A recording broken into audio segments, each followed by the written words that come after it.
गांव के एक छोटे से घर में एक नन्हा सा लड़का रोहन अपने मम्मी पापा और बूढ़े दादाजी के साथ रहता था।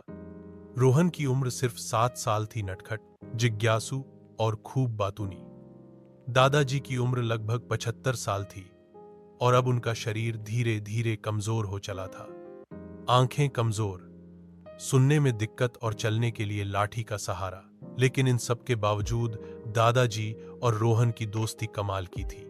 हर शाम दादाजी अपनी पुरानी चारपाई पर बैठकर किस्से कहानियां सुनाते थे, कभी राजा रानी की, कभी अपने बचपन की। रोहन आंखें फाड़ फाड़ कर सुनता और हर कहानी में सवाल करता, दादाजी फिर क्या हुआ? वो शेर डर गया, आप भी पेड़ से गिरे थे? दादाजी मुस्कुराते और कहते, तू तो बिल्कुल अपने पापा जैसा है। बचपन में वो भी ऐसे ही सवाल करता था। एक दिन रोहन ने देखा कि दादाजी बहुत परेशान हैं। उन्होंने अपना चश्मा खो दिया था। रोहन ने पूछा, दादाजी आप रो क्यों रहे हो? दादाजी बोले, बेटा मेरा चश्मा कहीं गिर गया है, मुझे अब कुछ भी साफ दिखाई नहीं देता, तेरी कहानियां भी अब धुंधली लगेंगी।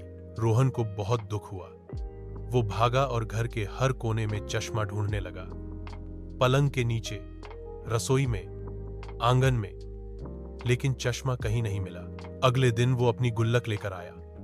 उसमें केवल 36 रुपए थे। वो पैसे लेकर गांव की दुकान पर गया और दुकानदार से बोला, दादाजी को नया चश्मा चाहिए, आप दे सकते हो? दुकानदार हौंस पड़ा, इतने में तो चश्मे का केस भी नहीं आएगा। रोहन उदास हो गया। उसी वक्त स्कूल में एक चित्रकला प्रतियोगिता हो रही थी। टीचर ने कहा, जिसका चित्र सबसे अच्छा होगा उसे इनाम में कुछ मिलेगा। रोहन ने सोचा, अगर मैं जीत गया तो उस इनाम से दादाजी के लिए नया चश्मा